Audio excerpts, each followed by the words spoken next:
ለመሆኑ አማራ ማለት ምን ማለት ነው?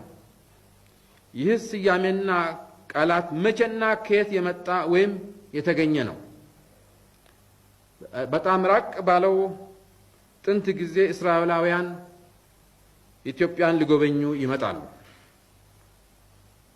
የሀገራችንን በደንና በዱር አራዊት ያሸበረቁ የተራራና የኮረብታ ሰንሰለቶች፣ በእነኚህ መካከል ያሉትን ቁጥራቸው የበዛ ወንዞችና ሸለቆዎች፣ በአጠቃላይ የኢትዮጵያን መልክዓ ምድር ገጽታና የሕዝቡን ባህልና አኗኗር እነሱ ከሚኖሩበት ማዕከላዊ ምስራቅ መልክዓ ምድር አቀማመጥና ሕዝብ ጋር በማነጻጸር በጣም ይደነቃሉ፣ ይመሰጣሉ። እነዚህ ጎብኚዎች ከብዙ ቆይታ በኋላ ወደ ሀገራቸው ተመልሰው የአማራን ሀገር አየን ወይም በአማራ ሀገር ጉዞ የሚል ጽሑፍ አውጥተው ኢትዮጵያን ከህዝባቸው ያስተዋውቃሉ። በዕብራይስጥ ወይም በሂብሩ ቋንቋ አማ ማለት ህዝብ ማለት ነው። ሐራ ማለት ተራራ ማለት ነው። በዚህ መሰረት እስራኤሎቹ ሊገልጹ ወይም ሊሉ የፈለጉት በተራራ ላይ የሚኖር ህዝብ ማለታቸው ነው። ስለሆነም አምሃራ አሉ። ይህ ቋንቋና ስያሜ ከዚህ በፊት በሀገራችን አይታወቅም። በዚህ የሚጠራ ብሔረሰብ የለም። ሀገር በቀል ቋንቋም አይደለም። በኢትዮጵያውያን ትክክለኛ ትርጉምና አነጋገር አምሃራ ማለት ደገኛ ማለት ነው። ታዲያ ይህ ከሆነ አምሃራው ወይም ደገኛው ደጋማው ኤርትራ ነው፣ ትግራይ ነው፣ ጎንደሬው ነው፣ ጎጃሜው ነው፣ ወለየው ነው፣ ኦሮሞው ነው፣ ጉራጌው ነው፣ ከፋው ነው፣ ግሚራው ነው፣ ጋሞው ነው፣ ሀዲያው ነው፣ ወላይታው ነው፣ ከምባታው ነው፣ አርጎባው ነው ወዘተርፈ ማን ነው? መልሱን ለታሪክና ለሕዝብ ተዋለሁ። አማርኛ የተሰኘውን ወይም የተባለውን ቋንቋ እንውሰድ ወይም እንመልከት። ይህ ቋንቋ በመሰረቱ የአንድ ብሔረሰብ ወይም የሕዝብ ቋንቋ አይደለም። ይህ ቋንቋ ከግዕዝ፣ ከዕብራይስጥ፣ ከአረብኛና ከተቀሩት የሀገሪቱ ልዩ ልዩ ብሔረሰቦች ቋንቋ የተቀመረ ሲሆን በየጊዜው ከየብሔረሰቡ የተወለዱና ለስልጣን የታደሉ ወይም ስልጣን የያዙ ነገስታት የሚጠቀሙበት የቤተ መንግስት ቋንቋ ነው። የአንድ ብሔረሰብ ቋንቋ አይደለም። ይህ ቋንቋ በዚህ ምክንያት በአጭር ጊዜ ውስጥ አድጎና በልጽጎ የኢትዮጵያውያን የጋራ ቋንቋ ከመሆኑ ባሻገር በዓለምም የታወቀ ለማስተማርና ለስነ ጽሑፍ የበቃ ብቸኛ አፍሪካዊ ቋንቋ ነው። ሐቁና ታሪኩ ይሄ ነው። ይህንን ሐቅና ታሪክ ጥቂት ምሁራንና በይበልጥ የውጭ ዓለም በሚገባ ሲያውቀው አብዛኛው ኢትዮጵያውያን አናውቀውም።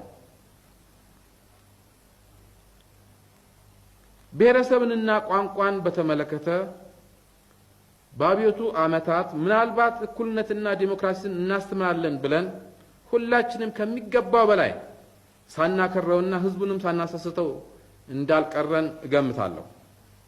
በእርግጥ ኢትዮጵያ በመሰረቱ የብዙ ማህበረሰብና ብሔረሰብ እናት ሀገር ብትሆንም ባህርታዊ ነን ብንልም ማመንና መገንዘብ ያለብን ቀደም ብዬ ልገልጽ እንደሞከርኩትና የታሪክና የኢትዮጵያ ጥናት ባለሙያ የሆኑ ሊቃውንት እንደሚነግሩንና እንደሚያስተምሩን ከአንድ ብሔርም አልፎ በእውነቱ አንድ ቤተሰብ ነን።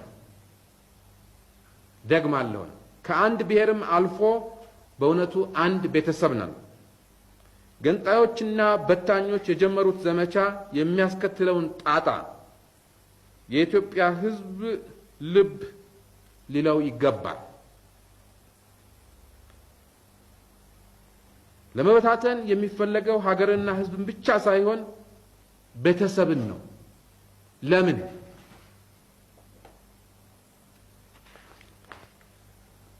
ሐቅና እውነተኛ ታሪክን ያለማወቅ ኃጢአት አይደለም፣ አለማወቅ ነው።